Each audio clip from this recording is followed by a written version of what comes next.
Alhamdulillah wa salatu wa salamu ala rasulillah wa ala alihi wa sahbihi wa mawala. We start with the chapter, this is the funeral rulings, part number 3, and we go ahead to the chapter title, which is what is not allowed for the relatives of the deceased to do. For verily, the Prophet ﷺ, he had made a number of things which are not to be allowed to be said or done by those people who are relatives of the deceased once the person dies. Because naturally, when the person dies, there will be something which is not normally taking place when he, for example, gets ill, or when, for example, something happened to him. But when he dies, people will react in a way which will not be approved by the Sharia. First thing, and one of the important things, niyaha. Niyaha means wailing. And this is something extra crying. It's not the normal crying. It is wailing with a sound. Okay, this is what the the women at the Jahiliyyah used to do. Used to wail on their, and they would cry with a loud. Sometimes it's like an act, basically. So whenever there is somebody who dies, they will put this. So we need to know this wailing that is to be haram. Let's just see some of those hadith regarding this issue. Number 1, hadith of the Prophet ﷺ, he said, "Arba'un fi ummati min al-jahiliyyah." 4 acts are regarded to be from the acts of the Jahiliyyah. Jahiliyyah means those people who lived in the ignorance time, kufr time. They will not abandon them. That means always with them. Number 1, al-fakhru fil ahsab, to boast about your lineage. I come from such and such tribe and such family. وَالطَّعْنُ fil ansab, and also defaming the lineage of someone. So if they hate somebody, they used to write poetry against that. You come from for example, a fornicating family.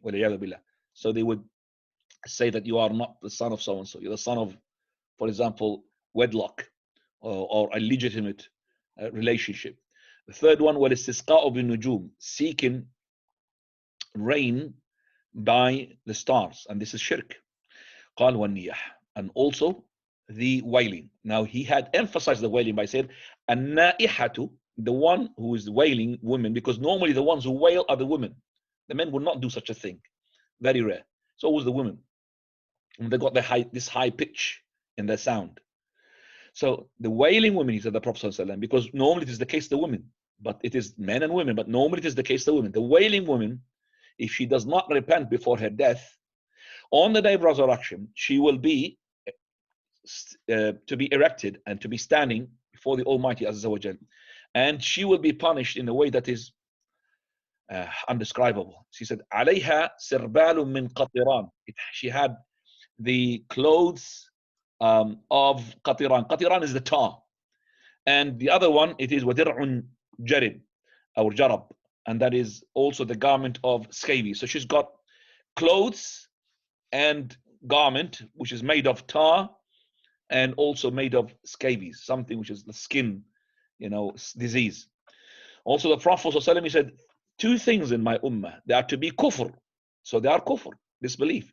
But we're not saying the wailing person is a disbeliever. And that is at-ta'nu fi nasab, to defame the lineage of someone, and also to wail onto the deceased. When Prophet Muhammad ﷺ's son Ibrahim had died, Usama ibn Zayd, he sort of shouted, screamed in a wailing way. So the Prophet ﷺ, he said, this is not from me. This is not to champion the haqq. For verily, the heart will grieve in sorrow, and the eye will shed the tears. And we don't say except something that would not, or something that would please Allah. We will not say something that would make Allah angry with us. Also, Atiyah, radiallahu anha, she said, the Prophet ﷺ, when he took the pledge from us onto Islam, she said that we should not be wailing. So in that pledge, for the women specifically, that they should not wail, and and then other things and other issues. But the most important, that we should not wail. He said none of them had fulfilled this pledge except for 5, to show you that most of them will wail. And then she mentioned Sulaym and Al-Ala ibn Sabara ibn Abi Sawara, and Imra'atu, the wife of Mu'adh, and the daughter of Sabra, and the wife of Mu'adh. So basically those are the women who had been basically the ones who had stayed close to that pledge, because some of them, they just forget about it. Anas radiallahu anhu also, he had said that Umar al-Khattab, when he was stabbed, Hafsa, his daughter, she had wailed, she screamed. So he said to her, Ya Hafsa, oh Hafsa, for very, didn't you hear the Prophet ﷺ, he said, the one who does something like this, means wailing, he will be punished. He will have a punishment. And also Suhaib, he said as well, oh my brother, I know Umar, he said, oh Suhaib, verily the one who does so, he will be punished. For verily the deceased, the person who dies, he will be punished by some of the cry, the wailing of his family upon him. And that's a very mighty hadith here. إِنَّ الْمَيِّتَ يُعَذَّبُ بِبُكَاءِ أَهْلِهِ عَلَيْهِ. Verily the person who is dead, he will be punished while he's dead because of the wailing of his family upon him. And another hadith, same issue regarding that one as well. So how can we synchronize between this hadith and the ayah which says وَلَا تَزِرُ وَزِرَةُ وِزْرَ أُخْرَى? And Allah, he said in Surah Al-An'am, in Surah Al-Isra, and that is that a person will not burden the sin of another person. A person will not take the burden of the sin of another person. If I did something wrong, you will not take the burden of that sin. So how come that if somebody cries upon me while I'm dead, why should I be punished with that? I mean, you cry and you did the wailing, and it's not my fault. So how can we synchronize between the two ayah? The scholars have more than one approach to it. The closest one, which is what the Jumhur, most of the scholars had said, that this is based upon that the person, if he knows from his family that they will do such an act, and yet he did not admonish them or put that clearly in his will, that he has nothing to do with these people who wail upon him, then he will be punished verily in the grave and in the hereafter. So this is the explanation of the Jumhur Ahlul Ilm. So those people who do not, those people who do not make sure that their people will not do such a wailing upon them, these are the ones who are going to be punished. But if you did your best and you actually put that clearly to them, that I've got nothing to do with these people who are going to do such bid'ah, then Allah Azza will not punish you for that. Also, we have that hadith from An-Nu'man ibn Bashir radiyallahu an, that when he had fell unconscious, when Abdullah ibn Rawaha had fell unconscious, his sister Amrah, she started crying and she said, Wa Jabalah, he was a mountain, he was such and such, and she was counting his merits and his good things. So when he woken up from his death, pings, you could say his death, I would say stupors, he said, did you say something about me? Did you say this? She said, well, verily, it was when you said that, it was said to me while I was unconscious. It was said to me, are you like this? So he said, don't do this. So when he died, she did not cry upon him. Now, crying the normal way is no problem. Second, and the third issue, which is not allowed for the family of the deceased to do when the person dies, is that to basically tear off the clothes, and also the striking of the cheek. I've seen this one in my family a long time ago. When somebody dies, the woman that should slap her face on both sides like that. So darb al-khudud, we call it striking the cheeks and the face, and also tearing of the clothes. This is not from the Islam. Some of it as well, which is not allowed, they shave the hair. So shaving the hair is not allowed. For verily, Prophet ﷺ, he said, I have got nothing to do with this who is wailing, and as well the one who tears the clothes off, and also the one who shaves. So people who shave and people who raise up the voice in wailing, and those people who are tearing the clothes because of the death, I got nothing to do with them. Also from those things which are from the bad habits when the person dies, the women usually pull their hairs as well. That takes place as well. And the Prophet of Allah, he had admonished regarding this, and he said it's not allowed. And also some of the men who do not really let go of their beards, and they always shave their beards, what they do, they let go of their beards when there is a tragedy of the death of someone of their family. Subhanallah. So the beard now, it became a sign of grief and sorrow instead of becoming a sign of what? Of holding onto the sunnah. So basically letting go of the beard and showing that this is a sign of grief and sorrow. This is all of it from the bid'ah. Wallahu ta'ala a'lam. Also from the death bid'ah done by the relatives of the deceased is that when they start calling his name onto the pulpits, such and such person, he had died, such and such person, because this is from the na'i, which is conveying the news of his death, which is not permissible. And we're going to talk about the na'i in a minute. So Prophet of Allah said, when somebody dies, do not really start doing this. And some of the people now, they boast about it. And that's what takes us about as well to the how to convey the death of the person. These days in our country, we boast about it. And who is the winner is all the time these media. So if somebody dies, they start putting his name in the newspaper, and the more space you take, the more money you're gonna pay. And I'm talking about not 100, 200, thousands of pounds. Okay, so if you take one page of the whole newspaper, you're gonna be paying about £5,000. I mean, maybe 10,000. Half of the page 5,000, quarter of the page 1. So what is that money going for? Nothing.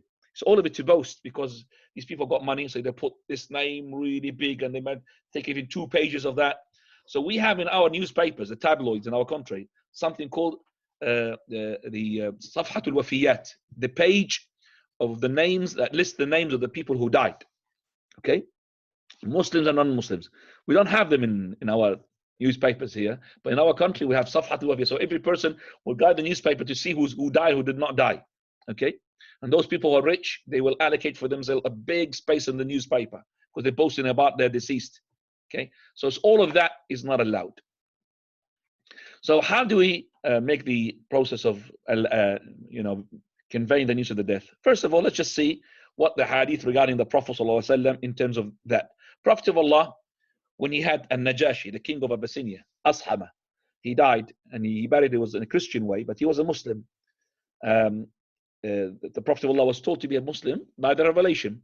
So the Prophet ﷺ, what he had done to convey the death of Najashi, he just went to the Musalla of his janaiz and he lined the people. There's nobody there, and he said, "Verily, we're going to offer a prayer upon your brother."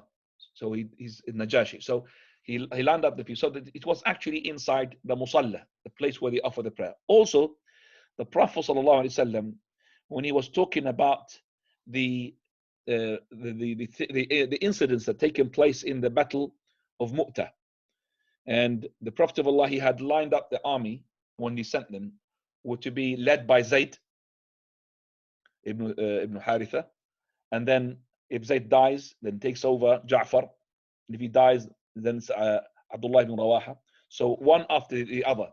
So the Prophet of Allah, he was having live link up from the Almighty Azza wa Jal, what is taking place in the battle. So he said, verily, Zayd held the banner, the flag, and verily he was hit, that means he was killed. And Ja'far, he took it after him. And verily then after that, Abdullah ibn Rawaha, and all of them, they were killed. And the Prophet ﷺ were, shedding tears. Okay. Then he said, Khalid ibn Walid took it, and Allah Azza wa Jal had given him the victory, even though he was not appointed to be a leader by the Prophet ﷺ. So this hadith and the other one is that shows us the way that we convey the news of the person, okay, how he had died. So basically shouting his name into the pulpits or putting his name for the sake of boasting in the newspapers, this is close to the Jahiliyyah at the time.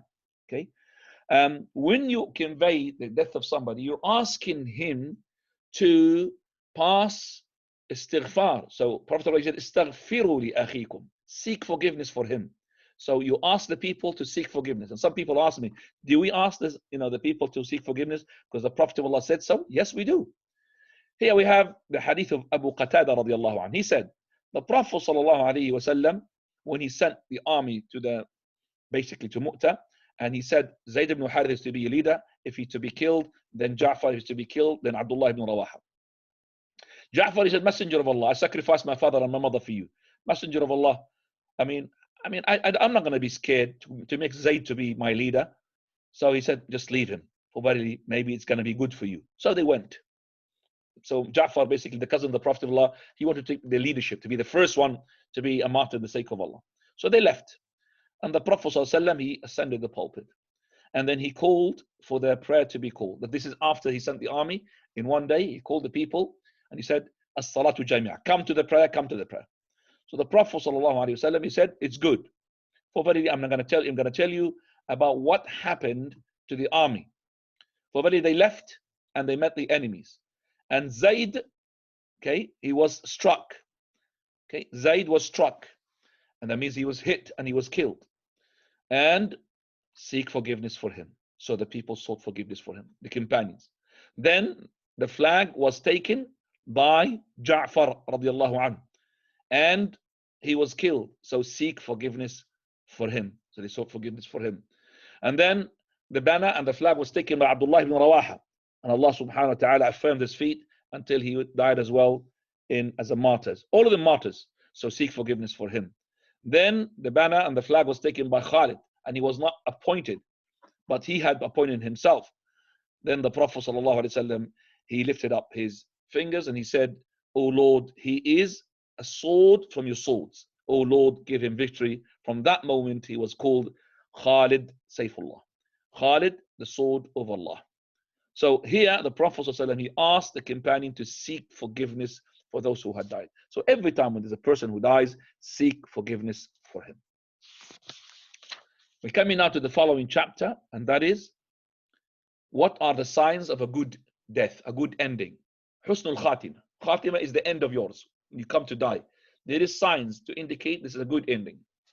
So the Sharia had actually given us some signs by which we could really indicate that this is a good end.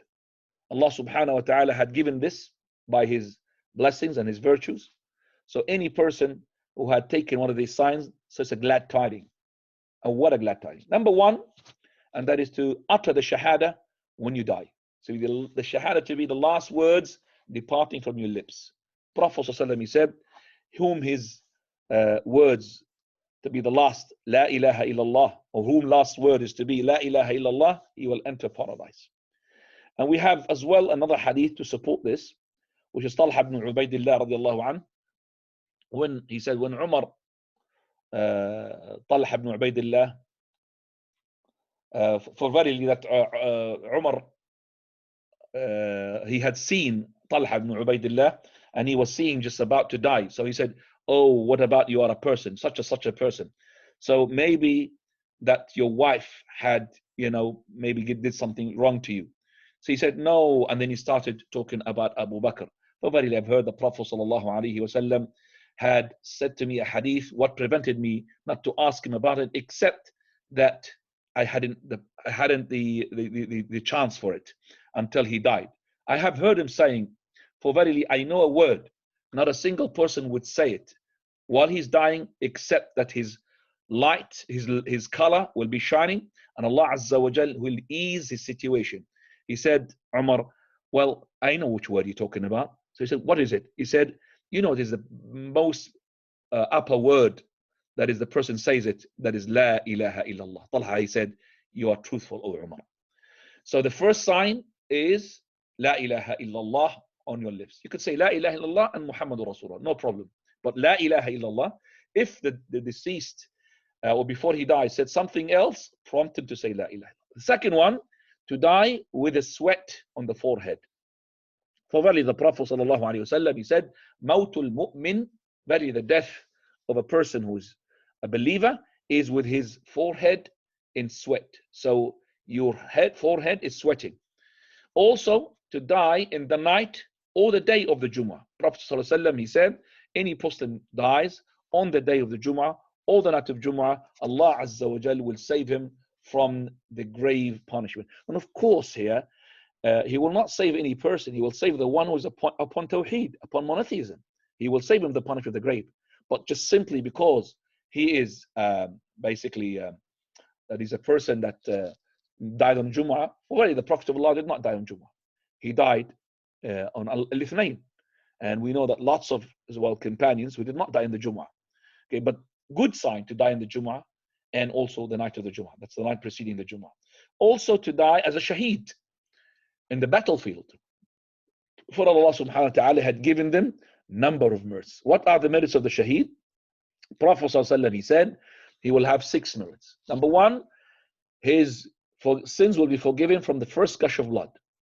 Number 2, he will see his place in paradise while he's in the grave. Number 3, he will be saved from the punishment of the grave. Number 4, he will be saved from the moment of terrifying moment, al-faza'u al-akbar, when everybody comes out of the grave. He will be saved from that. وَيُحَلَّ حِلْيَةَ الْإِيمَانِ, and also will given and adorned with the clothes of Iman. And also he will be given to the he will given the Virgin of Paradise as well, as a wife, as a spouse, and he will be given the go-ahead to intercede for 70 of his relatives. And also there is another one which is mentioned in another hadith. The Prophet ﷺ, he said that there will be the crown of waqar, crown of respect, crown of honor, I should say, al-yaquta, the pearls, something which is like precious. And this is the pearls of this crown. One of it is better than the whole dunya and what is in it. So he will be have the crown on top of him, and the crown is made of pearls. In each pearl of it is better than the whole dunya and what is in it. So this is another sign from the people who are as well. That is the Prophet ﷺ, he said that when he was asked by a man, why is it that the martyrs that will be exempted from the trials of the graves? So the Prophet of Allah said, it's enough for them to have the swords on top of their heads when they were alive. So they had all this fitna and these trials when they were alive. So that's why they will be secured against the fitna and the trials in the grave. Now, you see, this martyrdom for the person who dies in the battlefield. But if any person also had asked to be a martyr, because these days we don't have jihad. We don't have an Islamic state that making jihad against the enemies of Allah. But if you have sincerely asked for jihad, you made jihad to your nafs and you are upon the straight path, mashallah. And you are saying to yourself, if there is a door and a gate that will lead me to the proper jihad, I will go and fight and sacrifice myself. When you ask Allah Azza wa Jal for that shahada, sincerely, then Allah Azza wa Jal will make you to reach the rank of these martyrs, even though to die on your bed. So if you die on your bed, but yet you had sincere wish to be a martyr, Allah will give you the same merits that those people will get. Okay, the same merits. Some of them will be excluded for the people who are martyrs. But if you are sincerely, because you want to make to be a shaheed, but there is no gate for you to make jihad and become a shaheed. The 5th good sign or a good end is a person dies while he is fighting the sake of Allah. So the shaheed, the martyr, or to die while you're fighting. Even if you are a person, for example, let's say you fought in the sake of Allah, okay? So you are going to be as well one of those good endings. Prophet of Allah, he said, مَا تَعُدُونَ الشَّهِيدَ فِيكُمْ, what do you consider the martyr for you? He said, Messenger of Allah, the one who dies in the sake of Allah, he's a shaheed. He said, then when the shaheed of my ummah, they are to be little, they're few. He who dies in the sabil of Allah. So if you die in anything to do with the cause of Allah, so let's say, for example, you are traveling to Pakistan to help the people who are in flood. You're traveling to another area to help a person for the sake of Allah. If you did that for the sake of Allah and you died, you'll be considered to be like a shaheed, dying like in the battlefield. And also, but remember, when we say that you got the merits of the shaheed like this, you will not get, for example, the same as the shaheed in terms of washing. The shaheed will not be washed, you'll be washed. And in terms of shrouding, the shaheed, could be shrouded and could be as well buried without shrouding, but you have to be shrouded. So all of this is only for the shaheed. Okay, and also their blood will exude fragrance on the dead is only for the shaheed of the battle. So those are in the rank of a shaheed, but they're not exactly like the shaheed. Also, we find that the person who dies in ta'un, the plague. Any person dies the plague, and the plague, as I said, is different from the pandemic. Every plague is a pandemic, but not every pandemic is a plague. The plague is the one that gives you, and this is a difference among the scholars. You'll find, for example, some of the scholars consider, for example, COVID-19 to be a plague, which I follow the scholars who said no, it is not, because the plague has got some description for it, and the plague does not enter Medina, and the COVID-19 had entered the Medina, and lots of people died from it as well, or a number of people, I should say. So the plague is a shahada, and the Prophet of Allah said, "At-ta'un fi ummati shahada." The ta'un in my ummah is to be martyrdom. Also, from the good signs is the person who dies with something to do with his stomach. So he who dies through his stomach is a shaheed, and we have a hadith regarding this.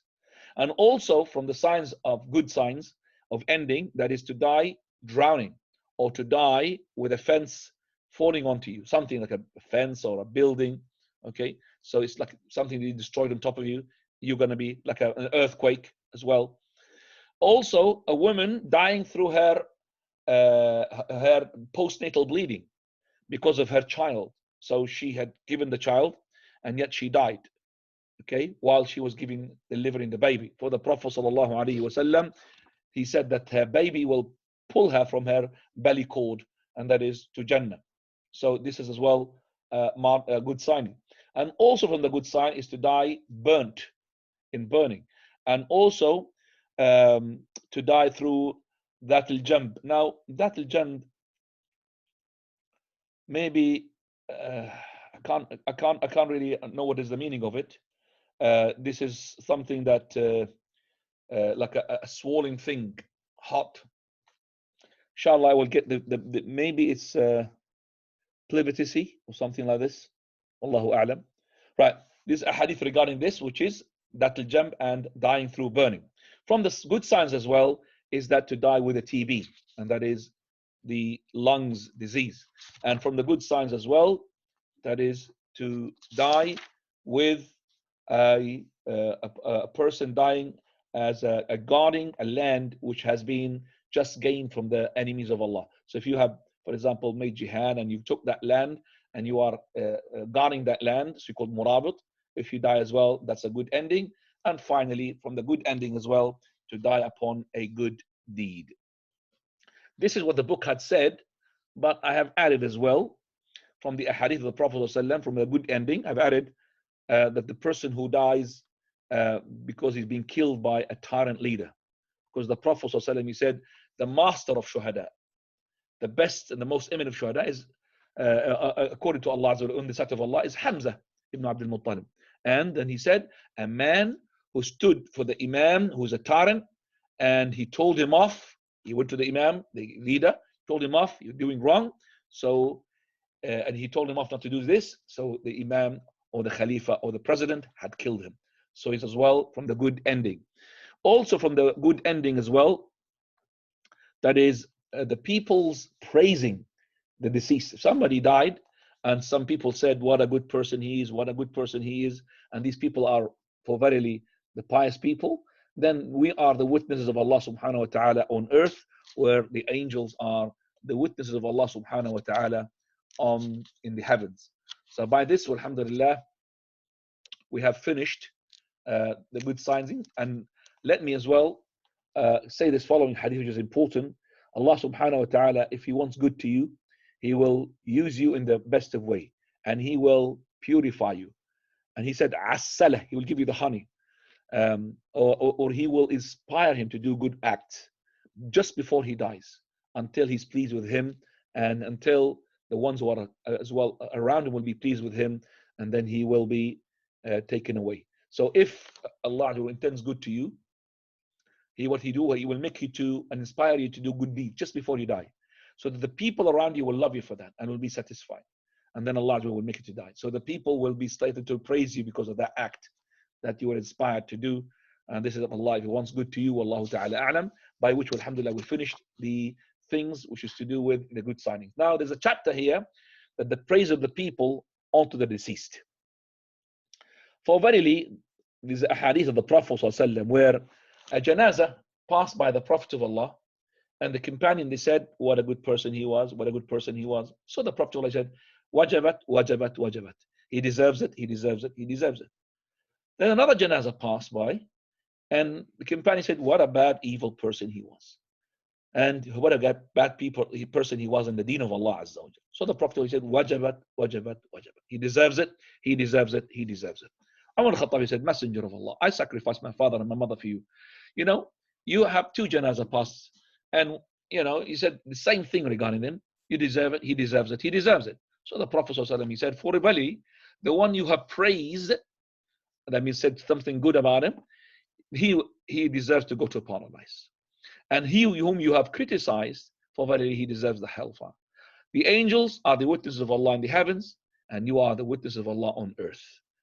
So we are the witnesses of Allah subhanahu wa ta'ala on earth. We are the believers, the witnesses of Allah the Almighty Azza wa Jal. For verily, Allah subhanahu wa ta'ala has angels that would speak on the tongues of the son of Adam in regarding of the good and the bad that is in the people. So when you say, what a good person, what a good person, it's like an angel will be speaking on your tongue to say, as a believer you are, that this person who had died, that is good. And also when you say something bad about somebody who had died, it's like an angel. Allah Azza wa Jalla will have an angel. He will speak on your tongue regarding that person, and that is indicating how evil he was.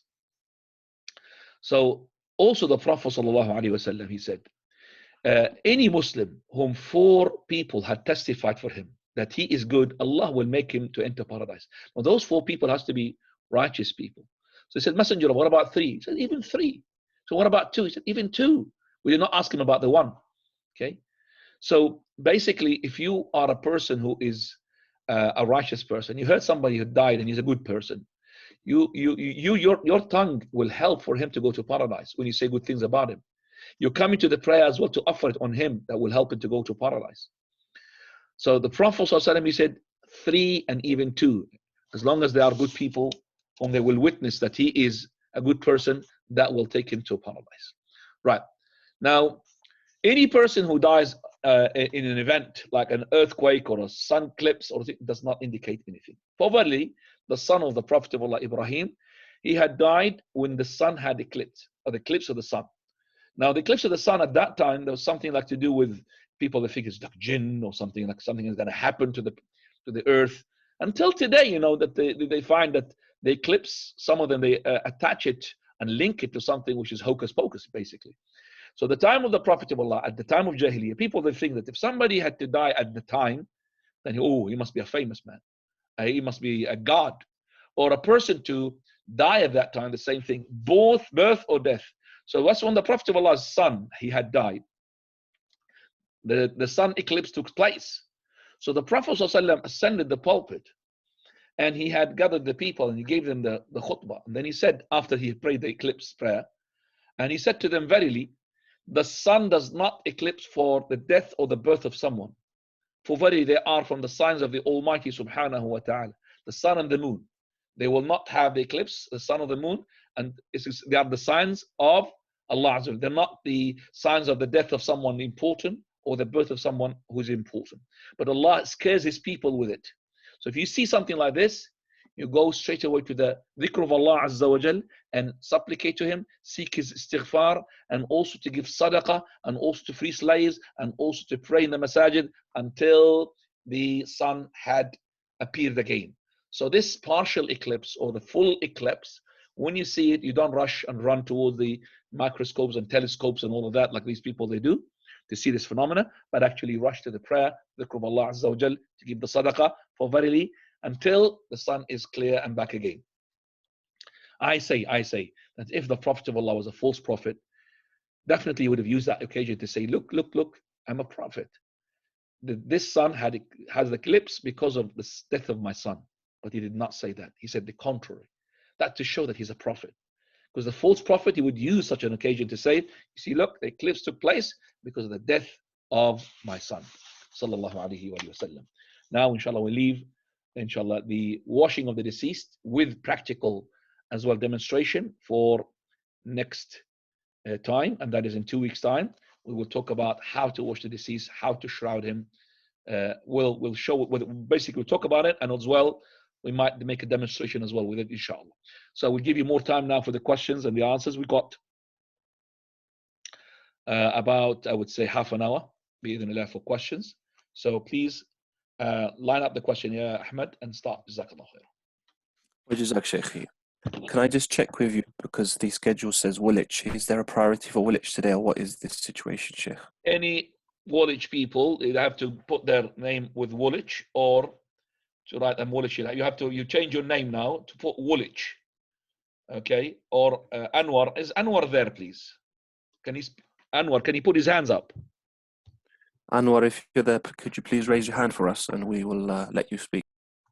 Let me just put him, because I've just seen him before, but he was not really. Yeah, Anwar, I'm gonna unmute you. Salaam alaikum, Anwar.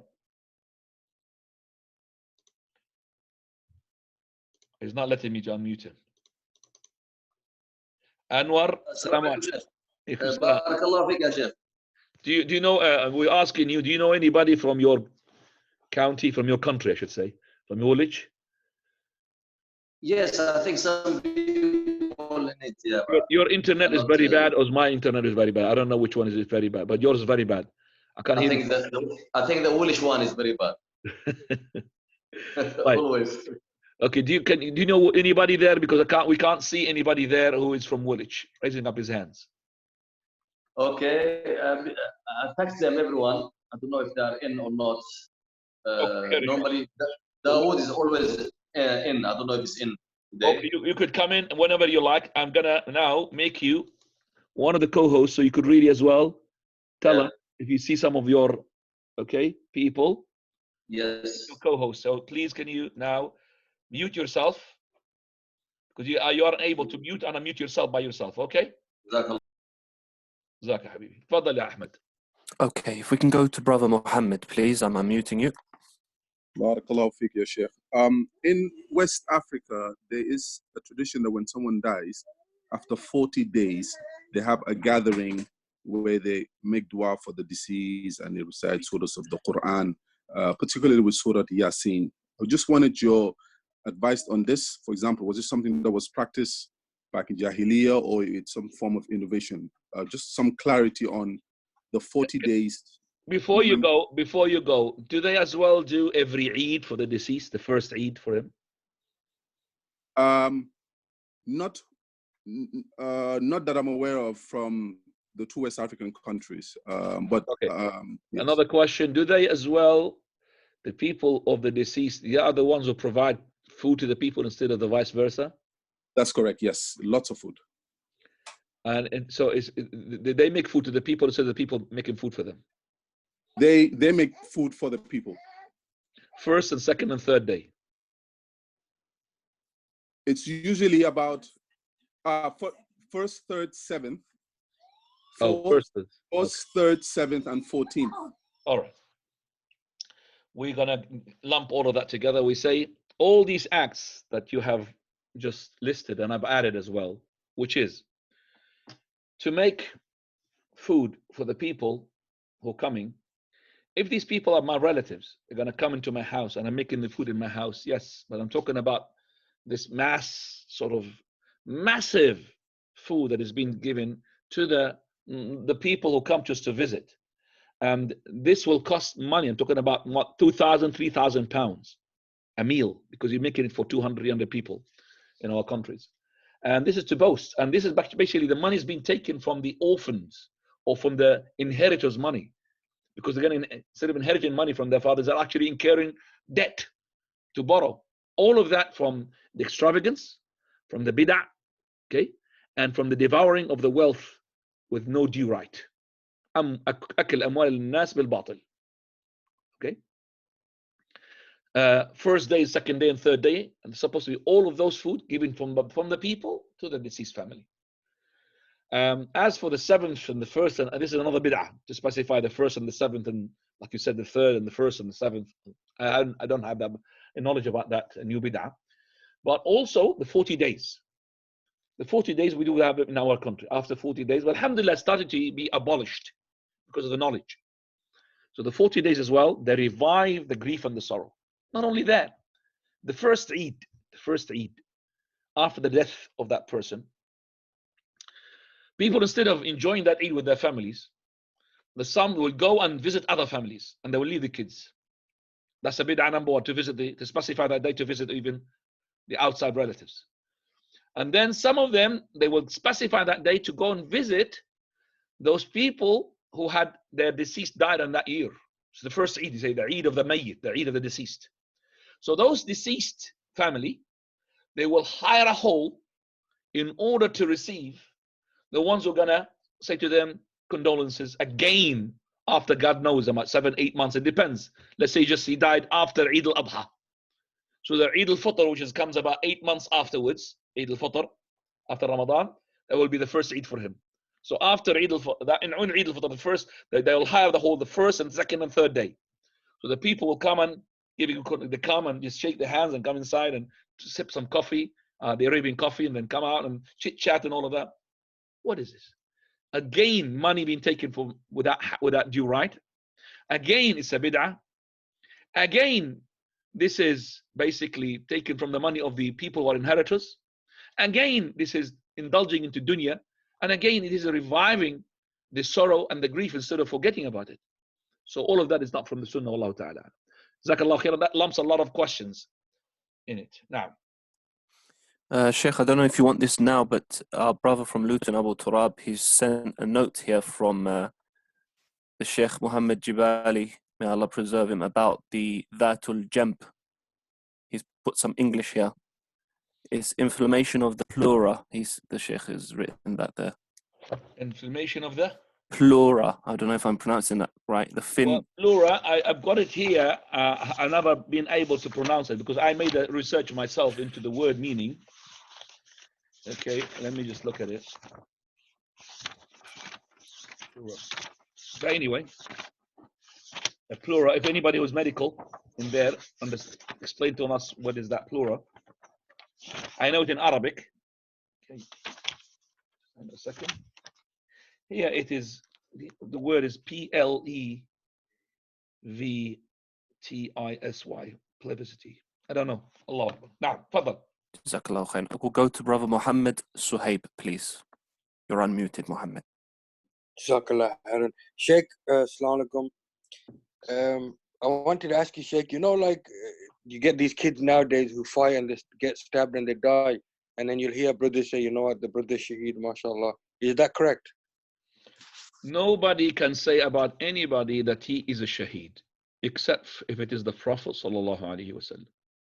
So even if he dies in a battlefield, that is with an army, Muslim army, fighting against the disbelievers, and in that battle we've seen him being killed, I cannot say he's a shaheed. We say we hope for him martyrdom. But to stamp him as a shaheed, we don't know his intention is inside. We don't know. He could have been one of those people who will be the first people to be ignited in the fire.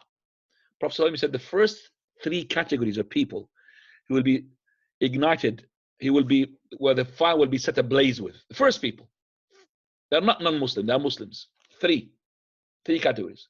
One of them is the one who died as a shaheed. He will be brought. Okay? And Allah will ask him, and ask the one who's like him, what did you do for what I've given you from the prosperity and all of that? You've given you everything. He said, oh Lord, I've been fighting for your sake, and I died as I was a martyr in your sake. Allah would say, you are the liar. And remember, the only one who could say he's a liar is the Almighty. And the only one who knows, apart from him, who is a liar is only the Almighty. The angels, they don't know the one who writes the deeds. Because for them, the one who writes the deed, the action, they can't know what is in the heart. They don't know what's in your intention. So they will write, oh yeah, he done jihad. He died as a martyr. So he's being recorded as a martyr. But Allah knows what his intention.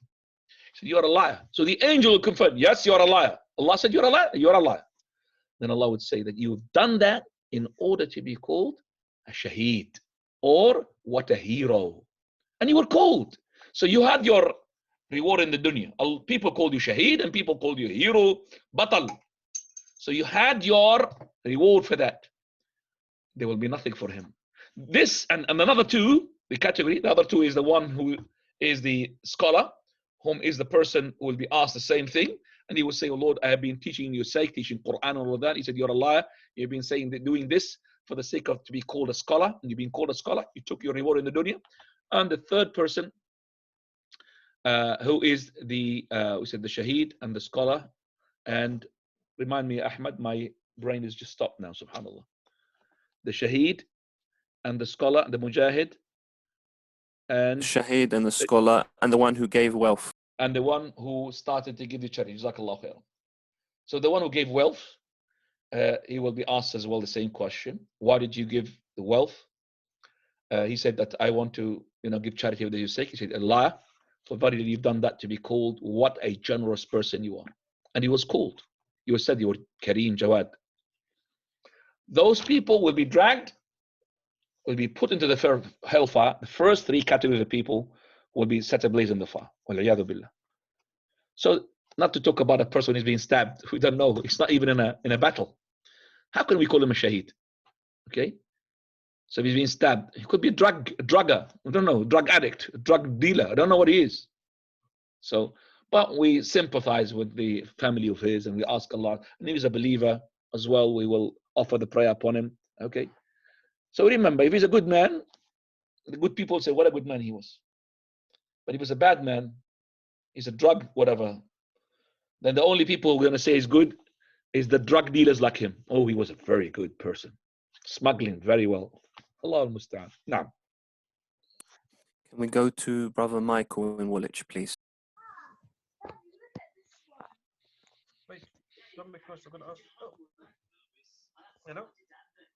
I can't hear you, Akhi.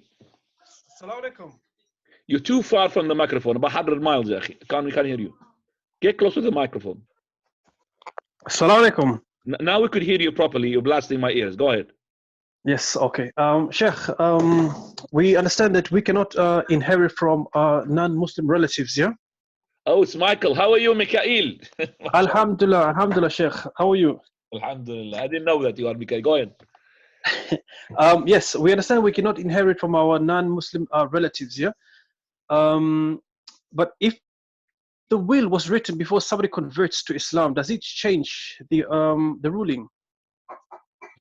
If the will was changed before was written before a person converts to Islam. If, for example, your parents wrote a will before you became a Muslim, and you're part of the person who is to inherit something, yeah? So, and they die. Let me understand. So the parents are Muslims, and the son is not a Muslim. No, the parents are not Muslim. The parents are non-Muslims. Non-Muslims. So the parents are non-Muslim, and the son is a Muslim. Okay, so the parents written a will. Okay. Yes. And the parents have written a will, but they died as non-Muslims. Yes. Because you said they died before they became Muslim. It was confusing. Now go ahead. No. I mean, the son became Muslim after they passed away. So the person had become a Muslim straight away after did they write a will for him? They wrote the will was written years before he became a Muslim. Yeah, but I mean, when they wrote the will, they were not Muslim. All of them and the family. Yes. All of them were all. They were all Christians. Why was he to write a will? By the way, because by the law he will inherit. Was he giving him more or less? No. The parents. A will has been written, yeah, by the parents. A will was written, yeah, but the will was not given out. And by the time the will was given out, he converted to Islam then. It doesn't make a difference because it's a will. If he writes a will, that's it. But I just said, if he did not write a will, what is the government law regarding giving the son? Do you understand the question? Yeah, the government law will follow the normal procedures of the son will inherit, yeah. But what about Islamic, the Sharia? Because I understand that you cannot inherit from your non-Muslim relatives. Yes, but if he wrote a will, khalas, alhamdulillah. But I just wanted to ask if they did not write a will, he will inherit if he was a non-Muslim, correct? Yes, he would. Okay. So when they died, he was not a Muslim, yes? He was not a Muslim. He will inherit in both ways, whether he written a will or did not write a will. He will inherit because he was not a Muslim. But by the time you're saying that the execution of this will, he became a Muslim. Is that what you're asking? Yes. Okay, so that's correct. It Yes. doesn't make a difference at the time now. It doesn't. Khalas, when the death taking place, okay, that's when we say, is he a Muslim or not a Muslim? Okay. Yes. Okay. Now he became a Muslim after. So he became a Muslim before the execution of this will. Now, That's correct. regardless, listen to me now. Regardless of, even if he became Muslim before he died, because they made a will, that will go to him. But if he did not make a will, that's the problem. But here in this case, there is no problem. Even did not write a will, because he was not a Muslim when they died. He will inherit from them. Okay. Now that's in a case of when the will was written, yeah. But what if the will was verbally, it's made verbally, and everyone in the family has acknowledged it, yeah? Does it still inherit it, yeah? You're talking about a specific case. I don't know. You're going really into tiny little details now. So basically, you are saying this will. Let me just tell you, this will, regardless what is being written or said, the will. Do you understand me? So whether this will is being said or written, it's a will. That's number one. Okay. Now, regardless of the will was written or not written, as long as when they died, he was the same religion as theirs, Christians, they will inherit. Regardless of, let's say, a year later they executed the will, but he became a Muslim. It doesn't matter. It doesn't make a difference, because when they died, they were of the same religion. They will inherit. Okay.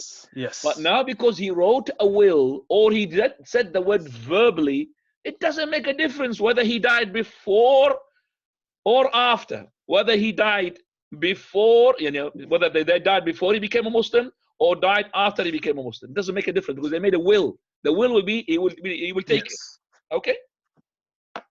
Okay. That solves the question, inshallah. Jazakallah. Jazakallah. Barakallah. We go and by the way, 40% of that will to me, inshallah. Can we go to Brother Abu Jabir in Woolwich, please? Well, the government take 40%. Why not me? So, Sheikh, question, inshallah. Are you allowed to travel to the deceased family to do the condolence, like live, especially the females? Like, let's say if you're traveling from Woolwich to West London, is a female, let's say this female gathering, is that allowed, Sheikh? Barakallahu Feek. Is this in COVID-19 or before COVID-19? Before, Sheikh. Okay. So you're asking about a sister traveling to give condolences, yes? Naam, Sheikh. If it's traveling, she needs a mahram. But I don't know what you're talking about, from Woolwich to where? To West London, for example. No, you are in London. If you are in London, you're not traveling. I don't say I'm traveling from East London to West London. You're in London. Is she allowed to do it, Sheikh? She's allowed to do it as in Sharia wise, but if is she allowed to do it in security wise? Is she safe? Huh? They take a car, but is sometimes she safe? Brother, I'm not going to go to, is she safe or not? Khalas. If she's safe, she can go. She's safe, nothing like that. So I'm just saying, if she say that something happened to the car, okay, would she be raped by the RAC or something like the AA? They come. She's khalas. She's okay. She's safe. Barakallahu Feek, Sheikh. Jazakallah khair. Questioner is asking, is death in Ramadan blessed? There is no such thing that death in Ramadan will be a blessing. There's no such thing that the death of Ramadan is a blessing. The death in the Jumu'ah, the day or the night, that's the one which we call it good ending. But as I said, remember all these, if you've been burnt, and the same time you drowned, and the same time you died in TB, and the same you died in through your stomach, all of that combined in you. Even died as a shaheed in the Maraka, that doesn't give you to paradise. Because we don't know what's in your intention, what's inside you. But we say we hope martyrdom for him. We hope. We hope. And that is why Sahih al-Bukhari had made Imam al-Bukhari, he made in his chapter, in his Sahih chapter, لا يقال عن فلان شهيد. We don't say about someone is to be a martyr. Now.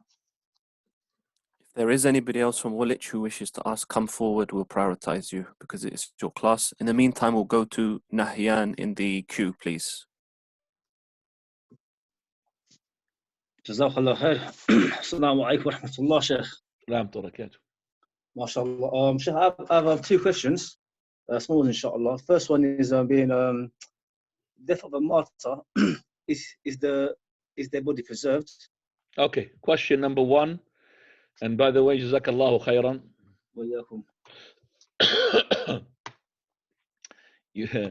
But you said short questions, but I don't guarantee a short answer. That's the problem.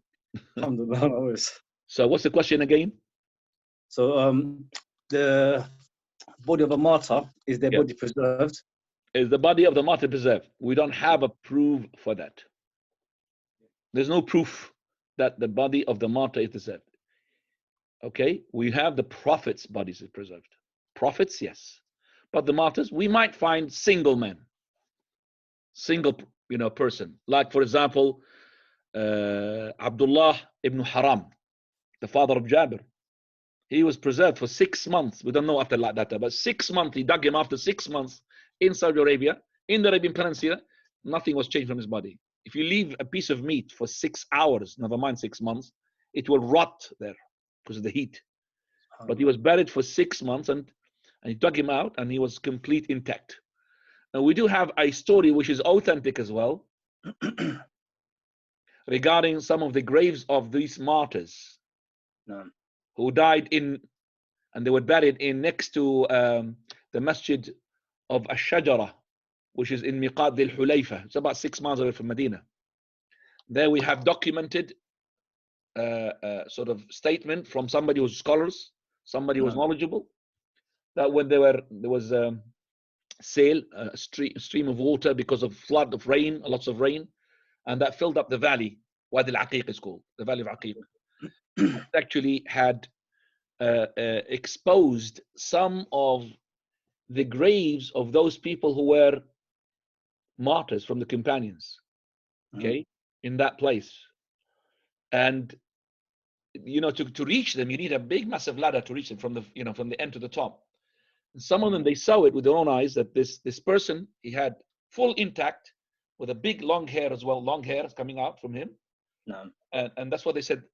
They went to the mayor or the prince of the area, and the prince of the area straight away, he commanded for them to be buried and to be as well, not to be shown where they are, because they will be taken as a tomb and shrine. Okay, this is the Tawheed, mashallah. Because if people knew about this, they will take him as a god from there. They will make blessings on him. Yes, true. So they will cover him. So that, it will take place to some people. Now, second question.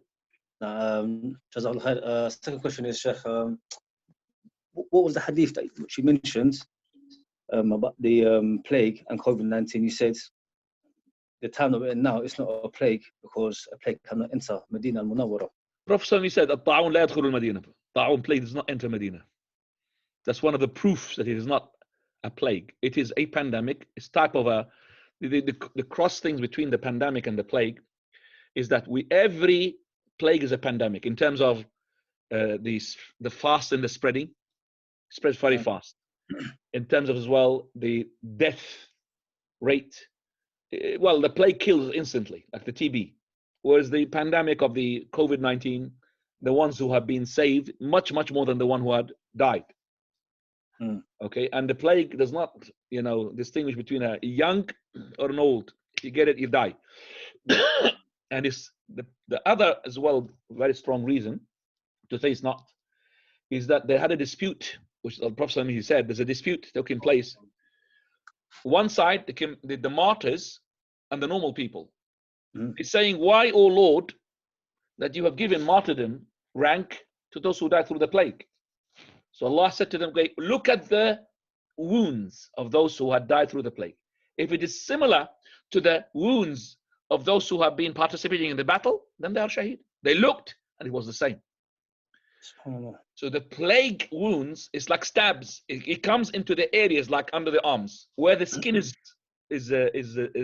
thin, between the legs or the testicles. These areas. That's where it comes like a swollen thing, and it will create like a wound, which is like a stab of a spear or a shotgun. Do you understand me? So that's why they are being given the martyrdom. And as I said, this is a difference among the scholars. Is this COVID-19 is martyrdom or not? But we say any person who dies through patience and accepting the decree of Allah Azza wa Jal, he had had a good ending. But to make them like the shaheed of the ta'un, no. Ta'un is, Prophet said, at-ta'un shahada. At that time, there was lots of diseases that, which is not ta'un. There was people dying from fever. People dying from things that they don't know about. People dying from the Datul Jamb, the one that can't really know the translation of it. Yeah. But, okay, Prophet given the shahada for this ta'un, at-ta'un fi ummati shahada. Wakhz. And he said it is like a poking from the jinn enemies to you.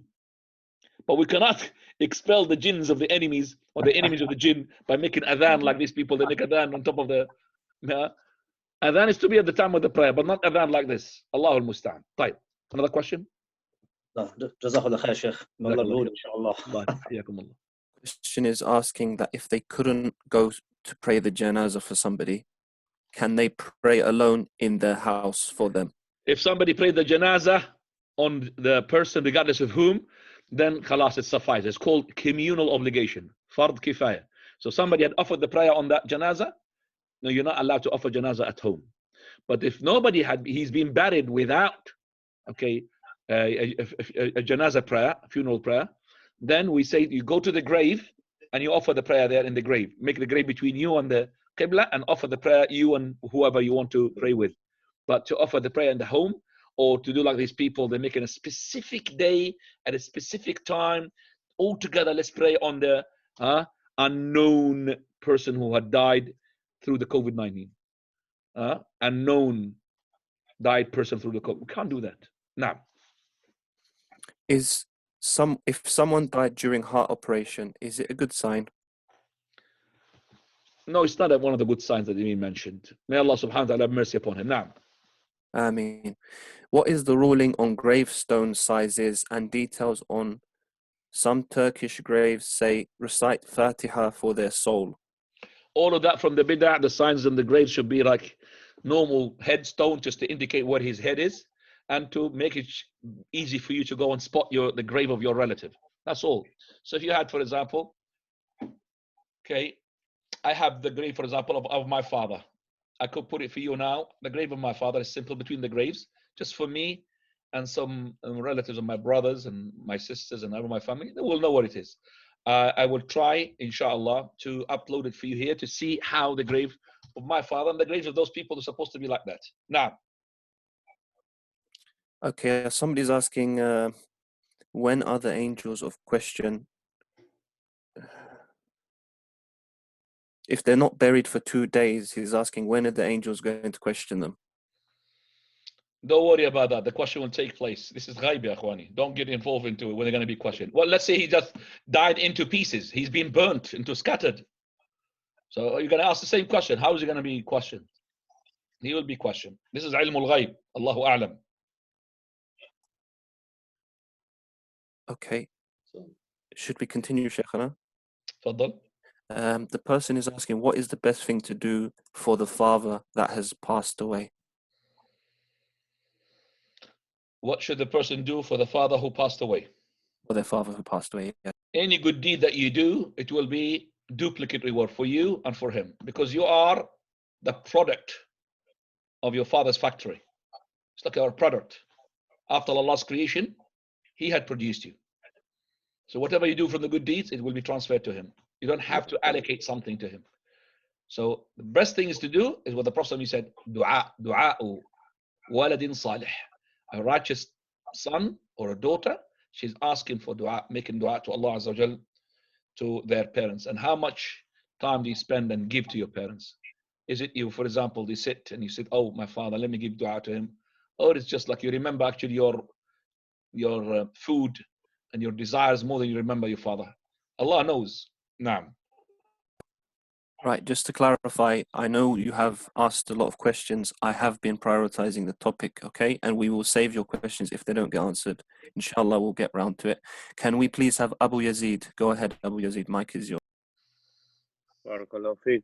I've got 2 questions, please. First one is regarding the extraction of the soul. Does it make an audible sound, and are the people near the deceased, can they hear it, like the soul extraction? When the person dies, again, sorry, I was focusing upon where to get the, I can't get it now.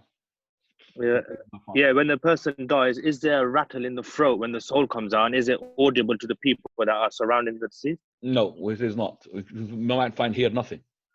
If we had a shouting or crying or something like this, it's to do with the person himself. But Okay. nothing to do with that, the rattling of the sound. No, no, no. Al-gharghara, no, it's not. It could be partial of a second, you don't see it. A person, that's it. Nah. But his eye will turn over. Yeah. The second question is regarding after you've buried the deceased. Nowadays, the imams, they raise their hands and make dua, and everybody raises their hands and says Ameen behind the imam. Is that allowed? Second question, Ikhwani, can we just ask just one question, please? Because other people are asking. So can I just delay the question of yours? I made an exception of other people, please. But No it's problem. not allowed to make this dua, which is into together. So the people, as person one dua, and everybody says behind him, Ameen, Ameen. Everybody's making his own individual dua, inshallah. That's the best thing. But if the imam, he made a reminder to the people, and in his reminder at the end, he made a dua, that's no problem to say Ameen on his dua. But just to specify a dua session, no. Please, can you, Ahmed, just emphasize there's only one question per person. Jazakallah khair, Habib. One question, please, guys. I think, Anwar, you want to speak? You've unmuted yourself? Yes, Jazakallah. Assalamu alaikum, ya Sheikh. Salam wa barakatuh. There is someone who's, is in the media, is from the Middle East. He says someone, like Einstein, the Einstein is the Jewish scientific, he died a long time ago. He say, Allah yarhama, and he call him his akhi, is my brother. Is that allowed in Islam? هل من لم يكفر الكافر يكفر؟ ايش السؤال بالنسبه لاينشتاين؟ ما فهمته بالعربي. يعني هل من لم يكفر الكافر يكفر؟ لا انت ايش سؤالك؟ خليني عن اينشتاين، ايش سؤالك؟ فهمني يعني. السؤال الشخص هذا يترحم على اينشتاين، الله يرحمه. بس. So is it Einstein or not Einstein? The question is, am I allowed to pass mercy upon somebody who died upon non-Islam? That's the question. So am I allowed? Okay, we are not allowed to say upon a person who died upon non-Islam, may Allah have mercy upon him. Because the mercy of Allah only to the ones who died believing in Allah Azza wa Jal in the way that He had showed it through His prophets. Those who died in contradiction to the teachings of the prophets, whether it's Isa alayhi salam or Musa alayhi salam, and the last and the final prophet Muhammad sallallahu alaihi wasallam, and those who had lived until today, they have to believe in the prophet of Allah Muhammad sallallahu alaihi wasallam to be the last of the prophets. Any person died not believing in that, we should not give the mercy. We should not say, may Allah have mercy upon him, or may Allah forgive his sins, because Allah made it haram upon those people to enter paradise. They will not enter paradise. They might be differing in terms of fire, the shallow fire or deep fire, okay, but not into. So, but if a person said about such a person that may Allah have mercy upon him, it does not mean automatically he's a disbeliever. We are not takfiri, ikhwani, here. So if a Muslim said, may Allah have mercy upon, let's say, Einstein, okay, it doesn't make him a disbeliever. Because this person, he's not basically, we have to make sure, it is a kufr saying, but it's not, he's not kafir. It's not correct to say that, but to make him as a kafir. So we have to differentiate between two things, saying the kufr and the kafir himself. These two things are different. Not every person who falls into the kufr will fall onto him. Listen to me. Not every person falls into the kufr falls onto him. That means a kafir. No. Otherwise, Mu'adh ibn Jabal was a kafir because he prostrated to the Prophet sallallahu alaihi wasallam. He made prostration for him. We did not say to him he's a kafir. He said to him, why are you doing this? Messenger of, I've seen them in Bilad al-Sham, they making prostration to respect their people who are in charge, and I find nobody deserves to be prostrated to more than you. So he said, no, prostration is only for Allah, and if I want to command anybody to prostrate to anybody, I would have commanded the wife to prostrate to her husband, but the prostration is only to the Almighty Azza wa Jal. So we have to be careful in passing takfir and statement on other people. We say to the people, it's not allowed. Okay? Can we ask them for hidayah when they're alive? Of course. If they're alive, that's it. We strive hard to make them onto Islam, and we make dua, may Allah guide them. That's what Abu Hurairah he did to his mother. That's why these Sa'd ibn Abi Waqqas he did to his mother. All of those they were asking for Allah to for them for guidance, and they sought help from the Prophet of Allah to make dua for them. Even the Prophet ﷺ, he never gave up onto his uncle to the last moment. Even after the last moment, he sought forgiveness. Then Allah he said, no, should not seek forgiveness for them. إن تستغفر لهم أو لا تستغفر إن تغفر لهم 70 مرة فلا يغفر الله. Allah لا يغفر الله لهم. He will not forgive for them. Also, the Prophet said, huh? Yeah, Sheikh, this person is preaching for that idea. It's not, you know. You're talking about individual case, and this is not the talk. This is not right in the question about this, Ya Ikhwani. No. You're talking about, you want to take a statement from my mouth regarding a person like this. This is supposed to be not in front of everybody. Because that person could be known to lots of people, and it's not good. Yeah, Sheikh Anwar, it's not good to ask publicly regarding a particular person, because that person is going to be known to the community, you know, at the moment. So I would say these should be in, you know, private sessions, not like this. Okay? Jazakallah khair. Barakallah feek. Mr. Orlando, Florida, go ahead, please. Assalamu alaikum, Sheikh. Salam to barakatuh. Question is on Salat al-Duha. Is that okay? Yes. Okay. Sheikh, in previous lectures, you said if we attend the congregational Fajr prayer, we wait in our place and then we pray 2 rak'ah after the sun has risen. According to the hadith, we will get the reward of Hajj and Umrah. But you also said it is better to pray Salat al-Duha when the sun is hot, close to the time of Dhuhr. The question is, Sheikh, can someone do both in the same day to maximize the rewards? Meaning he attends Fajr, or he can? No problem to do that. So when we pray, by the way, Salat al-Duha is different among the scholars how many rak'ah it is. Some of them they say it's 4. Some of them say it's 8. Some of them they say 12. Some of them they say it has no limit. And this is the opinion of our Sheikh Mashhur. No limit. Salat al-Duha is open. Okay, and that's the correct opinion. There's no limit for that Salat al-Duha. But he who prays 12 rak'ah, he has got a palace in paradise. If you pray more, he's going to have more. So this is got no limit. So when the Prophet of Allah prayed 8 rak'ah when he had opened Mecca and regained Mecca, he only prayed 8 in the house of Hani, his cousin. It doesn't mean that it's 8 is the limit, because he prayed and he said he prays 4, he prays 12. So it's got no limit, because there is no limit to limit that Salat al-Duha. So yes, you'll have more reward. You'll have Jannah and the reward of Hajj and Umrah. So Sheikh, so just to clarify, even though there is a large gap, so after, let's say, after you had prayed the 2 after Fajr, you wait 4 or 5 hours until the sun becomes hot, and then you start to resume. No. That's what I'm asking, Sheikh. No, it's not correct. You pray the 2 once the sun has risen. Then after that, you could offer other prayers close to the Dhuhr.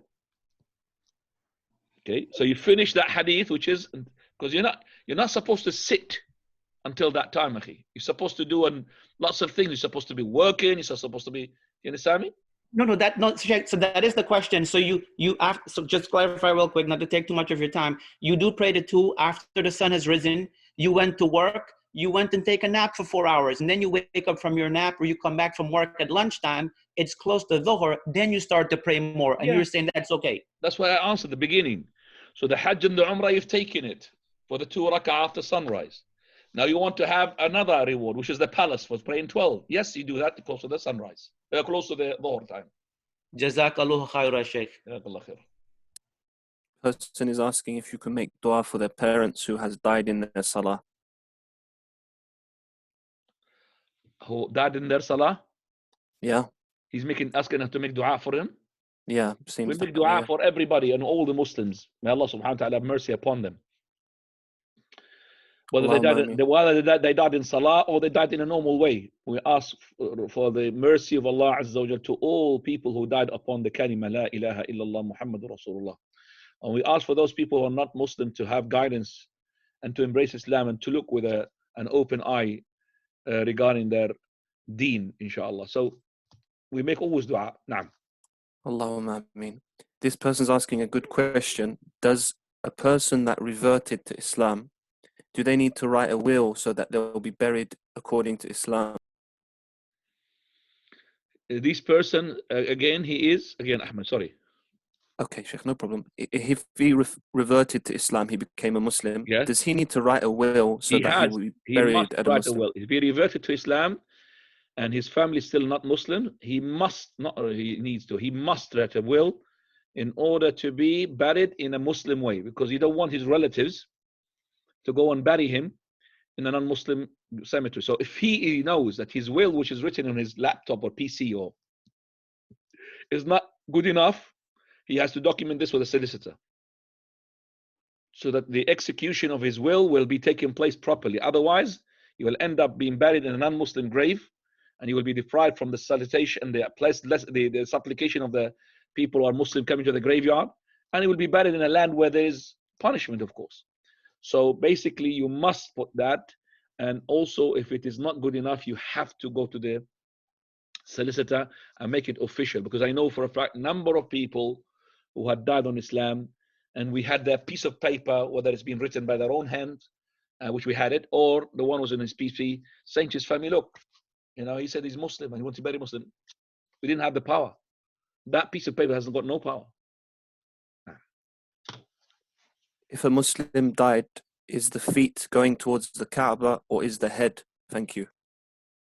If the Muslim dies, when you mean in the grave, to be put in the grave or outside? I don't understand the question. Yes, Sheikh. When they're buried, he's asking, should their feet be towards the Kaaba or is it their head that is towards the Kaaba?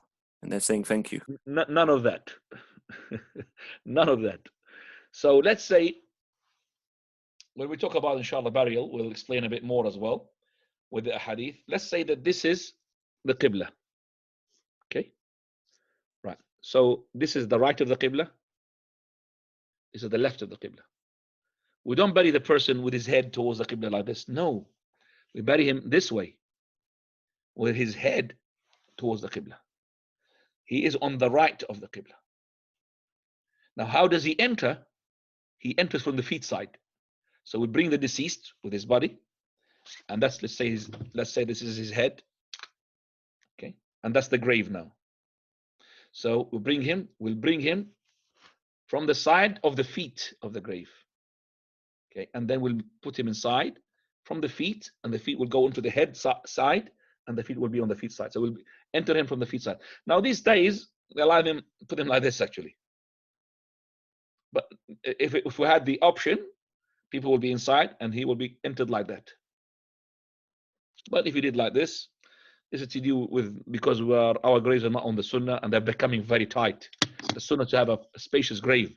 These days, we can't have even one person inside the grave except for the grave itself. So it will be just exactly as the grave itself. Not even a single space for anybody to come inside, which is not from the Sunnah. Because he said, "Awsi'u a'miqu," make it deeper and make it as well wider, the grave. Naam. When a person is dying, is it from the Sunnah to read Surah Yasin? The question has been asked as well by the brother Muhammad from Gambia, and I forgot we talk about. Surah Yasin has got nothing to do with the death. I mean, if Yasin, Surah Yasin was to be complaining and to speak to us, you would have said to us, why do you specify me with death? Why do you recite me only when it is death? Okay, but it's not complaining to us. Basically, Surah Yasin has got nothing to do with the death at all. All the ahadith regarding Surah Yasin, either it is fabricated or very weak. Okay, so hadith Yasin, Qalb al-Quran and all of that, recite Iqra'u Yasin ala mawtakum, recite Surah Yasin on your deceased. Even the one which says Iqra'u Yasin ala mawtakum, recite Surah Yasin on the people who die, that is not, it means not after the death, before their death, before they die. Because after the death, it can't be listening to you. It doesn't help him. But anyway, all of the hadith is not authentic. Now, they're asking if they saw a good dream of their parent. Is that a good sign? They've died. Good sign it is, seeing a good dream. May Allah subhanahu make it, inshallah, a good dream. But I don't know if it's a good dream or not a good dream. That depends upon what the person deems it to be a good dream. So a good dream, that you see a person, your father, for example, in Jannah, you see him, for example, giving sadaqah, you see him, for example, with the Prophet sallallahu alaihi wasallam, that's a good dream. Naam, and last, because we're going to finish exactly by 6 o'clock. Fadal. Okay, if a couple, they want to get remarried because they had a divorce, when they get remarried, do they need a wali, and do they need 2 witnesses? When the couple get married, they have to have the wali, but it doesn't mean to have the wali, they has to be present. The wali consent is to be present. And 2 witnesses, they have to be as well. The presence of them is just to be witnessing the marriage. Is that the question? Sheikh, they're saying that this is the second time they're getting married again, and they're asking, do the conditions still apply like the first time? They need a wali and 2 witnesses. Even if they marry 100 times, it's a new marriage, they have to have the same conditions. Jazakumullah khair. Before you end, Sheikh, I just remind everybody, I will save your questions that were left over. There's a lot of questions, and we tried to do the topic first, okay? Priority was for the topic. Jazakumullah. سبحانك اللهم بحمدك أشهد أن لا إله إلا أنت أستغفرك وأتوب إليك. جزاكم الله خيرا.